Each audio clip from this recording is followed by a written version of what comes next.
ሰላም የፕሮግራም የተከታታዮች ዛሬ ደግሞ ይዤላችሁ የቀረብኳቸው እንደዚህ እጅግ በጣም የሚያማምሩ የተለያየ ከለር ያላቸው እንግዲህ ሀገራችን ኢትዮጵያ በፍየል እርባታ ዙሪያ እጅግ በጣም ድንቅ የሆነ ዝርያዎች አሉ። የሚገርመው እነዚህ ብንንከባከባቸው በአፍሪካ በዓለም እጅግ በጣም ከፍተኛ በስጋቸው ተወዳጅ ልዩ ሀብት ነው ያለን። እስኪ እነዚህን ፍየሎች እናያቸው። አካላቸውን፣ እንቅስቃሴያቸውን፣ ንቃታቸውን፣ እረማመዳቸውን ፍየሎች ላይ ብዙ ጊዜ ውጫዊ የሰውነት አካላቸውን ብዙ ጊዜ እናያለን። እዚህ ላይ ምን እናያለን? ገላቸው ላይ ቁስል አላቸው። ፊታቸው ላይ ቁስል አለ፣ የሚያስለው አለ።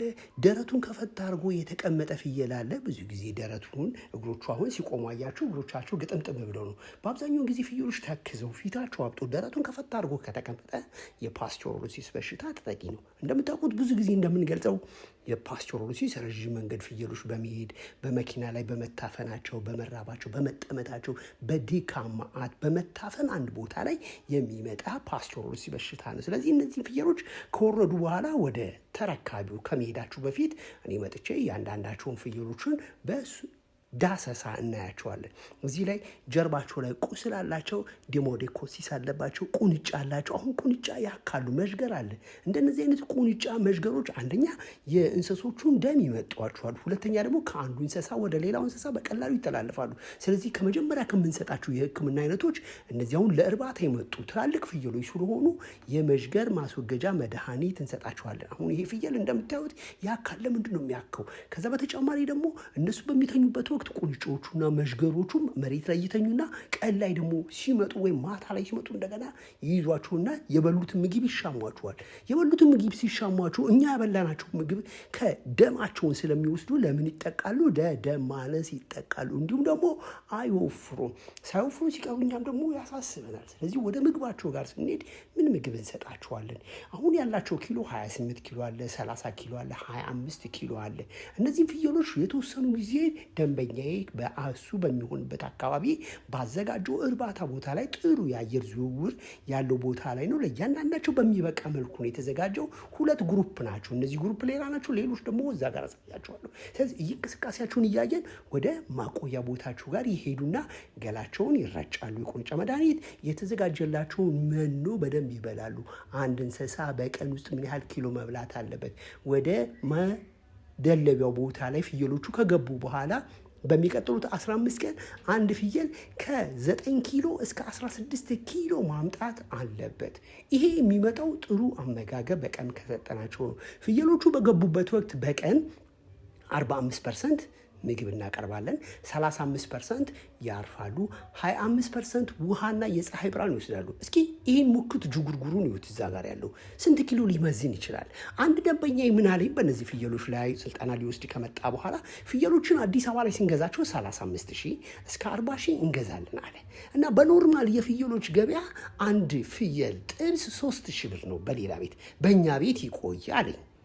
ይህን ካለኝ በኋላ ፍየሎች ብዙ ጊዜ እኔ በምሰራበት ቦታ ላይ ያው እንደ ማንኛውም የግብርና ሚኒስቴር ሐኪም ነኝ። በሚሰራበት ቦታ ላይ ድሬሲንግ ላይ ቀንዳቸው፣ ጭንቅላታቸው፣ እግራቸው፣ ሆድ ዕቃቸው፣ ጨጓራ፣ ኩላሊት፣ ጉበት፣ ልብ ከወጣ በኋላ የአንድ ፍየል ጠፈፍ ያለ 30 ኪሎ ብለን የገዛ ነው ቢያንስ ወደ 21 ኪሎ እና 22 ኪሎ ስጋው ይመጣል ማለት ነው። እንግዲህ የአንድ ፍየል ስጋ የሁላ ነገር ወጥቶለት 20 ኪሎ እንኳን መጣ ብንል የአንድ ኪሎ ፍየል ስጋ 3,000 ብር ከሆነ 20ን በ3,000 ብር ስናባዛው ስንት ይመጣል? 60,000 ብር ይመጣል ማለት ነው። አያችሁት?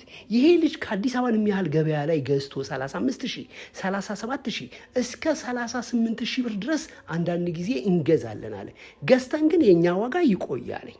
ግን በኖርማል ቤት እንኳን የአንድ ፍየል ጥብስ ዋጋ 3,000 ብር ከሆነ በአንድ ፍየል 60,000 ብር ድረስ ይተርፋል። ይሄ 60,000 ብር የዘይት እናውጣ። ቢያንስ ለ20 ኪሎ ፍየል ጥብስ ስጋ 10 ኪሎ ዘይት 10 ኪሎ ወይም 10 ሊትር ዘይት ተጠቀምን ብንል የ10 ሊትር ዘይት ስንት ይመጣል? 4,000 ብር ይመጣል። ልብ በሉ 4,000 ብር። ከዛ ደግሞ የበርበሬ የሽንኩርት የምን አወጣንም በለው ቢያንስ ስንት አወጣን? 10,000 ብር አወጣን። ስንት ብር አለው ከአንድ ፍየል ላይ ትርፍ? 50,000 ብር አለው። ልብ አላችሁ? ይሄ በኖርማል የጥብስ አሰራር ነው፣ ወይም ደግሞ በተለመዱ የቤቶች ነው። አንዳንድ ሆቴሎች ላይ እጅግ በጣም ከፍተኛ ዋጋ አለው። ስለዚህ እናንተ ይህንን የፍየል ስራን ታዲያ ብትሰሩ ምን ያህል ተጠቃሚ ትሆናላችሁ? እናንተ ሆቴል አይኖራችሁ፣ ሆቴል ላይ ያላችሁ ሰዎች ከአዲስ አበባ ገበያ ላይ በወረደ ዋጋ እንኳን ብትሸጡ ምን ያህል ተጠቃሚ ትሆናላችሁ? እነዚህኞቹን ደግሞ ዘሮች ስናያቸው ከቅድም ካየናቸው በጣም ከፍ ያሉ ናቸው። ተመልከቱት ምን እንደሚያህል 37 ኪሎ አለ፣ 40 ኪሎ አለ። እንግዲህ ይህንን ፍየሎችን ያመጣናቸው በተለያየ ፕሮግራም ላይ እንደምነግራችሁ የሚያመጡልን ሰዎች አሉ። ከየት ያመጧቸዋል? ከክፍለ ሀገር ከገበሬው ገዝተው፣ ገበሬው እዛ አካባቢ ላይ በብዛት ፍየሎች አሉት፣ የሚገዛው ግን ስለሌለ በብዛት ለሚገዛው ሰው በተመጣጣኝ ዋጋ ገበሬዎቹ ያቀርባሉ። ስለዚህ ገበያው ላይ ሄደን የመጀመሪያ ግዣችን የሚሆነው ምንድነው? ገበያ ላይ ሄደን ስንገዛ ነው። ተመልከቱት ይሄ ኪሎስ ምን ያህል ሊመዝን እንደሚችል። ስለዚህ እነዚህን ፍየሎች አምጥተን ብናርዳቸው ቢያንስ ያ አካላቸው ወጥቶ ስንት ኪሎ ሊመዝኑ ይችላሉ?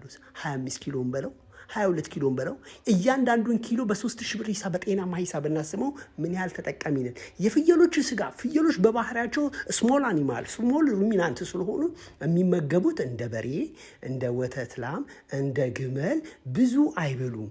ሳይዛቸው ትንሽ ናት። የሚበሏትን በቀን በጣም ትንሽ ነው። ይህንን አመጋገብ ፍጆታቸው ምን ያለ ነው ማለት ነው? ትንሽዬ ፍጆታን ለብዙ ፍየሎች ማዳረስ እንችላለን ማለት ነው። ለብዙ ፍየሎች ይህንን ፍጆታ ስናዳረስ ምን ይሆናል ማለት ነው?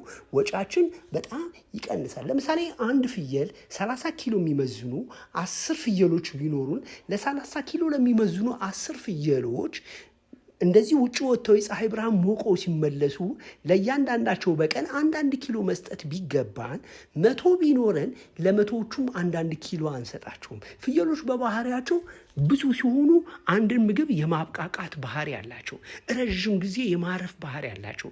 ብዙ ጊዜ እረፍት እንዲያደርጉን የምንሰጣቸው ምንድነው?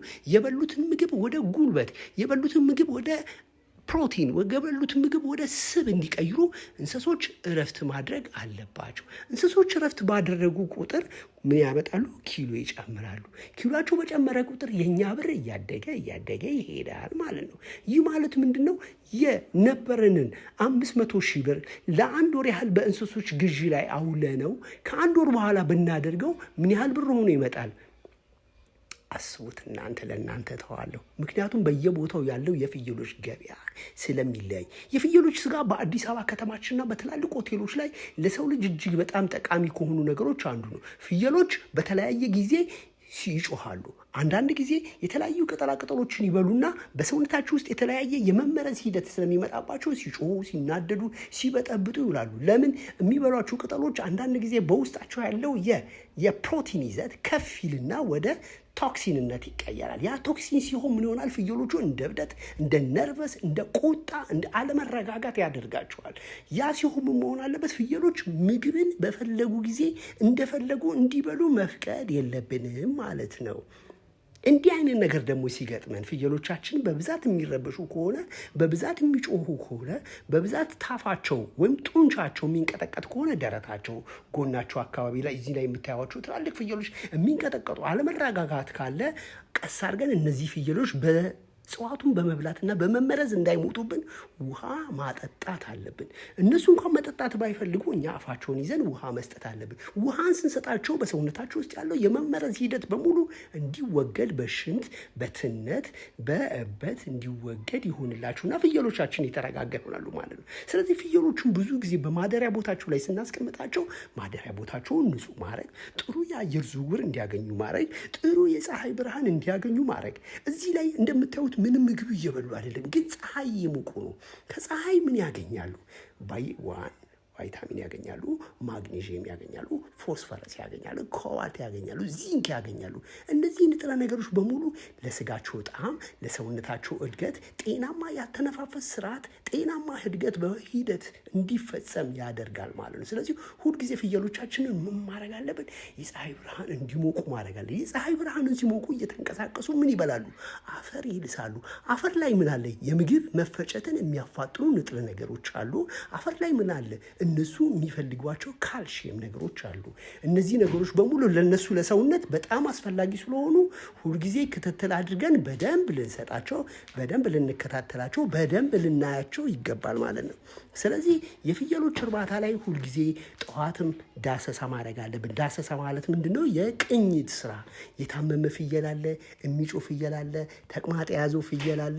ለምንድነው የተሰጠውን ምግብ በአግባቡ ያልበላ? ምግባቸውን ካልጨረሱ ለምን አልጨረሱም? ፍየሎች እርባታ ላይ ፍየሎች የሰጠናቸውን ምግብ ባልበሉ ቁጥር ጤናቸው እየወረደ ይመጣል። የሚያክ ፍየል አለ፣ ገላው ላይ ከያዘው አለ። መዥገሮች ከገላቸው ላይ ያሉት በጣም ልንጠነቀቅ ይገባል። መዥገሮች ቁንጫዎች ስናያቸው ትንሽ ናቸው፣ ነገር ግን በጣም መጠንቀቅ ያለብን በከፍተኛ ሁኔታ በሽታን ያስተላልፋሉ። በከፍተኛ ሁኔታ የፍየሎቻችንን ደም ይመጣሉ። ስለዚህ ፍየሎቻችንን ምግብ ስናዘጋጅላቸው ኤሌፋንት ግራስ ልንሰጣቸው ይገባል። አልፋልፋ ልንሰጥ ይገባል። ሳሮች ልንሰጣቸው ይገባል። ግን እነዚህ ነገሮች በሙሉ ስንሰጣቸው እነሱ ስለፈለጉ እስኪጠግቡ ድረስ እንዲበሉ ማድረግ የለብንም። ለምን? ብዙውን ጊዜ አፍላቶክሲን ሊፈጠር ይችላል ሩመን ውስጥ። ከዛ ደግሞ ምንድነው ምግቦቹ በጣም በከፍተኛ ሁኔታ በፕሮቲን የበለጸጉ ከሆነ ከፍተኛ የሆድ መነፋትን በፍየሎች ላይ ሊያመጡ ይችላሉ። ሆድ መነፋት ማለት የአሲድ መጠን በከፍተኛ ሁኔታ ሆዳቸው ውስጥ ወይም ደግሞ አሲዶሲስ ይከሰታል። ያ ደግሞ ለፍየሎች ሞት ሊዳረገን ስለሚችል ምግባቸውን ከሰጠናቸው በኋላ ምግባቸውን በአግባቡ ጨርሰዋል። የሆዳቸው እንቅስቃሴ ምን ይመስላል? ጤናማ ሂደት በሰውነታቸው ውስጥ እየተካሄደ ነው? በደንብ ማየትና በደንብ መከታተል አለብን። ይህንንና ሌሎችን መረጃዎች ማወቅ ከፈለጋችሁ ዶክተር ኃይሉ ነኝ፣ የእንስሳት ሐኪም። በደኛው እርባታ ላይ መታችሁ ለሚቀጥሉ 4 ቀን የፍየሎች እርባታና ክትትል የሚሰጠውን ስልጠና መታችሁ መውሰድ ትችላላችሁ። የኛ ስልጠና ከሌሎቹ የሚለየው የራሱ ማለዋል አለው። ተግባር በደንብ ነው የምንሰለጥነው። ፍየሎችን ምን ያጠቃቸዋል? የት አካባቢ ፍየሎችን ብናረባ ተጠቃሚ እንሆናለን? ሕክምናቸውን እንዴት እንሰጣለን? የምግብ አዘገጃጀት ምን ይመስላል? ሰዎች 10 ፍየል ይዘ ከ10ሩ ፍየል ላይ 300 ሺህ ብር አተረፍኩ ስላለ ልትሰማ አይገባም። እያንዳንዱ መረጃ በደንብ ሊሆን ይገባል። ሁልጊዜ እርባታን ስንሰራ ትርፍን አይደለም ዘላቂነትን ነው ማየት ያለብን። ትርፍን የምናስብ ከሆነ እንወድቃለን። ትርፍ አይደለም፣ ወይም ደግሞ ትርፍም አስፈላጊ ነው። ግን እኔ ከ10 ፍየል ላይ 500 ሺህ ብር አተረፍኩ ብልክ ቶሎ ግንዛቤ መፍጠር አለብህ። እንዴት ሊሆን ይችላል? አይደለም ከ10 ፍየል ከ40 ፍየል አይተርፍም። ለምን? በደንብ ካላበላን፣ በደንብ ካላጠጣን፣ በደንብ ካልተንከባከብን፣ በደንብ ካላከምን።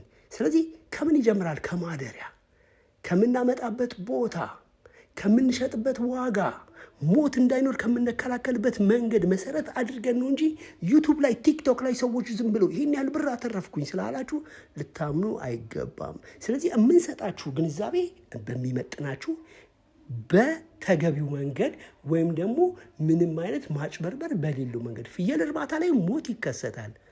ፍየል እርባታ ላይ ትርፍ እንዳለ ሁሉ ሞት ይከሰታል። ግን ሞትን እንደምንም በተቻለ መጠን ማስቀረት መቻል አለብን። በምን? በሕክምና። ስለዚህ ስልጠናው ላይ ስትመጡ እንዴት ማከም እንዳለባችሁ፣ እንዴት መግዛት እንዳለባችሁ፣ እንዴት መመገብ እንዳለባችሁ በደንብ ትማራላችሁ ማለት ነው። ዶክተር ኃይሉ ነኝ፣ የእንስሳት ሐኪም። ፕሮግራሙ ይጠቅማል ካላችሁ ጓደኞቻችሁ ሼር አድርጉ። አመሰግናለሁ።